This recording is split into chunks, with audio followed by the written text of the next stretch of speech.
Yeah, I had nothing better to do, so I thought I would just make a video just to talk about something that happened to me several weeks ago when I was volunteering at a horse sanctuary. Now, I've been volunteering at this horse sanctuary for about since May, and I've really enjoyed it. The people there are great, well, most of them. And I love the horses, I love the ponies, they're all lovely. Really sad stories, but they're just great wee characters, and I've genuinely really enjoyed my time there. But something I've noticed is that there are people in the horse world who are, well, they're not good at what they do with horses. I mean, I've been watching Rick Gore or Think Like a Horse for a long time, and a lot of stuff he says about barn witches, as he calls them, I prefer the term barn bitches, is surprisingly accurate. And this was not made any more accurate than this story. So there was a horse. Let's call him Red, and I'm not going to make any names. So yeah. So anyway, he was a livery horse. He was owned by an owner. He wasn't part of the sanctuary. I'm cleaning a stable to a horse, and then the owner's daughter comes running around the corner, screaming that Red had escaped from his field, and obviously now. There's a main road like 3 minutes by car away from the sanctuary. Now, Red was a thoroughbred cross, and if he was panicked, he could be at that big main road in seconds. So everybody was worried, so we all ran. We found him in a vacant field. He had managed to run in there, which was fantastic.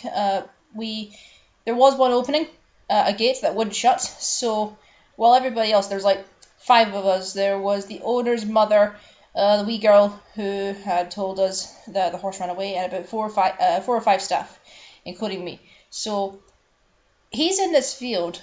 He's running around. I could hear him. I could hear him snorting. He has no clue what's going on. So the person in charge tells me to stay at the gate and just to make sure he doesn't get out. And I had to do something if he was there. So I stand at the gate and I stand there for a good 15 minutes while I listen to them shouting for this horse, like screaming his name out, and I could see his tail, I could see his head just on below a hill. I could see his head, he was going really fast, and there was a this is that was it. There was someone running behind him, really close behind him, grabbing his tail. Now, if any of you have ever been around horses, you know how powerful a horse kick can be. I've been kicked before, so I know. And if you walk up behind a horse and he hasn't noticed you, he probably will kick you. That's not to say that all horses do it, but if they haven't seen you, they immediately could think you're a predator and kick out. That's just instinct. That's what they do. So this woman didn't get kicked. So lucky, well, bloody lucky if he did kick out, he would taken her head off.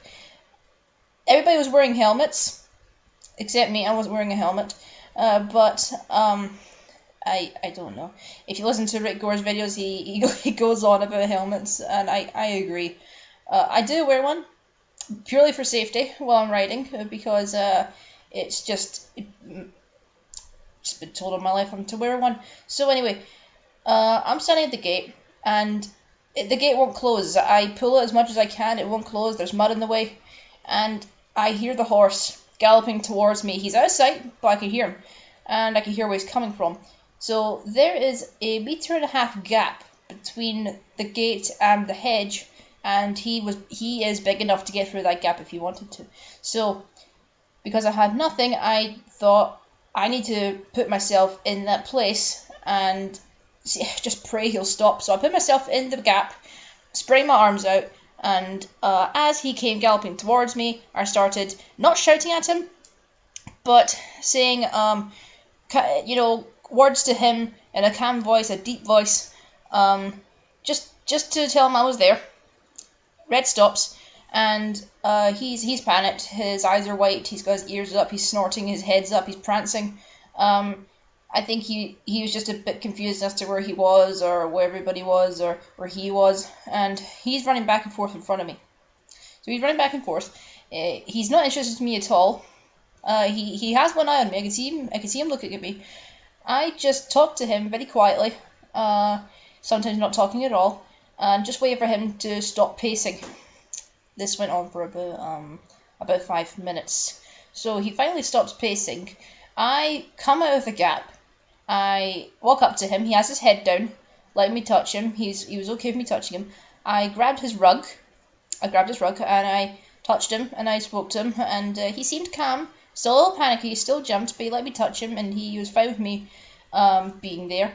So I managed to calm him down significantly, which I'm not saying that to brag. I actually just got lucky, because that could have failed. Like, he could have been a lot more panicked than he was, and I could have been so much more stupid. But anyway, I hear everybody else running up, and they're all still shouting, and they're all still running and waving their arms, and really, really stupid gestures. I mean, anything like that probably would have scared them more. So I try to keep quiet. Now, one of them has a head collar, and so she's running up, and he moved very, very quickly. He suddenly moved towards the gap where I was supposed to be standing, and I was right next to it. And they all start screaming at me, "Ah, he's gonna get out! Ah, you gotta stop him!" So in that second, I consider myself really lucky. I'll tell you in a sec. I stood in front of him, put my hands to his chest, and I pushed him back. Now, this horse is huge. He's 18 hands tall, and he probably weighs more than a ton.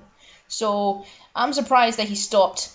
And I'm not exaggerating when I say this. The second I pushed him back, a car came careening around the corner and sped right behind me. Now, the field is right next to the road, so I was like a meter away from the road, and this car comes speeding, and I mean speeding, down this road right behind me. I don't hear it. I don't see it, rather, but I hear it. And Red must have as well, because he got a fright and he spooked. But it just made me think, like, if I had jumped out of his way, he would have been hit by the car. If he shoved me, we both would have been hit. And that was just a scary experience. But we managed to get the hit collar on him. And two of these people, they had a lead rope on one side and a lead rope on the other. So there's two people leading him.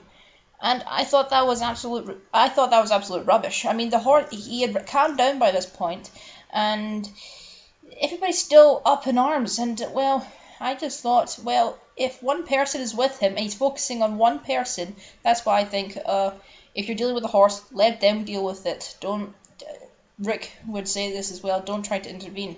So I thought it would have been better if it was just, say, me, for example. If I was the only one leading him and his focus was on me, and I kept calm, I kept my voice down, I kept it deep, and just kept him calm. But, well, that didn't happen. But we got him back in his field. Nothing happened. He got back in safely. But I just think that. Oh wait, I forgot to say something. Someone actually, I'm not saying who, because we've had problems with this person before, and I'm not gonna say who she is in case she's watching. But anyway, I'd had these problems with this person before. I don't think she liked me. She's 20, I'm 18, or 17 rather. I'll be 18 in Friday. Yay! But anyway, I think she saw me as a bit of a challenge to her. I don't know, her authority. There's a hierarchy with girls all the time. There always is. And she decided to go ahead and criticize the way I save Red. And I call complete bullshit on that. I mean, maybe I was supposed to do something different. Maybe I did it wrong. But bottom line, I saved Red's life and I saved my own. So I don't think she has a leg to stand on in this. But yeah, I just wanted to make a video just to talk about this, because it's been on my mind for a while now, and it has made me aware of how ignorant people in the horse world can be. I mean, I'm not this brightest person. I'm not the most experienced with horses. I don't have all the answers. I really don't know anything. By the way, all but one of the staff in this place are women.